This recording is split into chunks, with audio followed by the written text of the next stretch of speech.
So how many of you have a cat or a dog at home? Almost everybody. It's always a great conversation starter because most people do. And if you don't now, most people remember growing up with that special pet that they had. And they remember the task that they learned in caregiving and building responsibility with that pet. Companion animals provide us with a sense of security and safety and affection, especially through the pandemic. A lot of us can relate to that.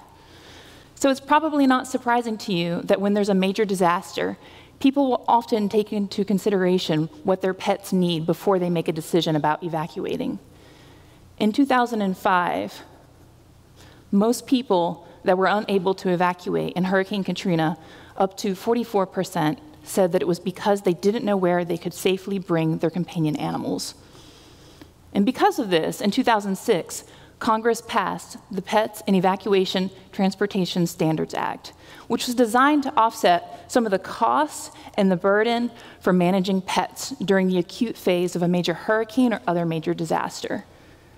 But despite this, in 2017, I remember watching the news and reading reports during Hurricane Harvey, and what really stood out to me was that there were still images and news stories that focused on pets, dogs, cats that were wading through floodwaters.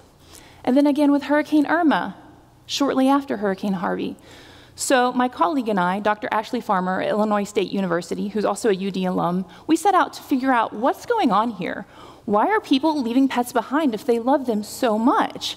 If you love your pet, why would you leave them behind in a disaster? 280 million households in America have pets. This has to be a huge issue. And so we set out to study this. And in studying this, there are a lot of stories that have stuck with me over time. First, I'd like you to consider, we interviewed an evacuee right outside of League City, Texas. She was working as a waitress the night that the floodwaters came to Texas. And she started to be alarmed when people started texting her that her neighborhood was likely flooding, but she didn't want to leave work because she was afraid she might lose her job.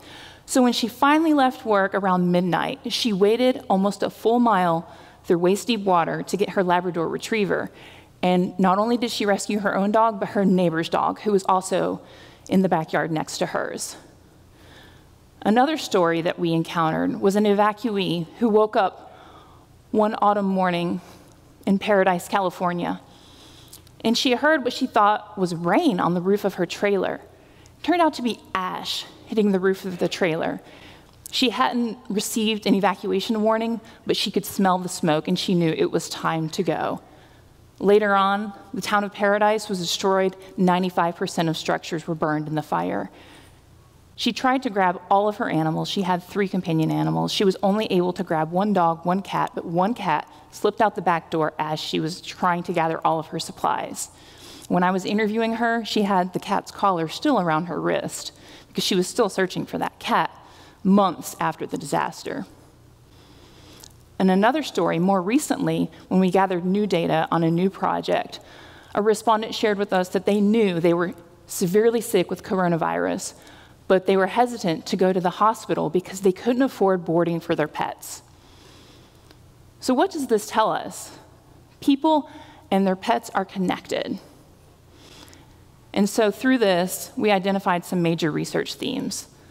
The first being, after interviewing more than 300 evacuees across 7 major disasters over the span of 2 years, we found that housing is the root of many of these problems. This dog was surrendered also outside of League City, Texas, after Hurricane Harvey. So not only are people unable to evacuate with their pets because of the decisions that they have to make in a split second, but what gets less press and news attention is that people have to surrender their animals after the disaster because they don't have affordable housing. And this disproportionately impacts renters.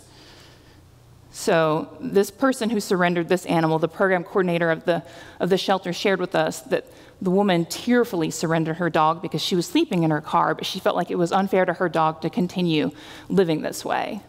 And this story actually repeated across multiple disasters. People tearfully surrendering their animals because they're sleeping in their cars. Another root of all of these problems links with pet overpopulation.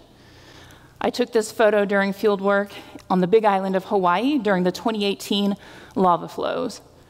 Approximately 2,000 households evacuated in Leilani Estates. And the local pet shelters worked tirelessly to find space and supplies for the animals that were evacuated out of the lava flows. The problem was that the shelters were already at full capacity. And because the shelters were already at full capacity, but they felt obligated to take in evacuees' pets and also community pets, the shelters were overflowing. And while in Hawaii, luckily, there are aggressive spay and neuter laws and resources for spay and neuter because of endangered birds, there is a priority for spay and neuter. But it's not always that case across all locations and all disasters. Right before Hurricane Florence made landfall in the Carolinas, there was an animal shelter in Pender County, North Carolina, that warned it was about to start euthanizing dogs to make space for more dogs to come in before the hurricane. And so pet overpopulation is a problem in disasters, and it highlights the importance of spay and neuter. Another theme that we identified was split-second decision-making. Because people often wake up to their phone buzzing, they see the orange glow on their wall of the fire approaching their neighborhood, they literally have minutes, if not seconds, to evacuate. And if you have a cat, you know how skittish they can be. And this is especially a problem with people who have multiple pets. They'll try to gather all the pets, but there's always one that's hiding under the furniture or darts out the door. And so they'll take as many as they can, thinking, I might be right back. I hope I'll be right back to check on this animal or to find the animal that I couldn't find. So a lot of times it's not that they left the pet behind, it's that they left one or some behind, also because they may not have had access to a kennel or a leash for the logistics of evacuating multiple animals. So what do we do? What are some solutions for addressing these major problems? Well, first of all, I would recommend an amendment to the Pets Act or some comprehensive state-level legislation that would have more of a do-no-harm approach. So connecting people with the resources that they need to safely evacuate, and engaging in spay and neuter campaigns before the hazard and disasters. If there had been mobile spay and neuter clinics going into Concal and Paradise, California before fire season, then the catastrophic impact on the animals and the people would have been less severe.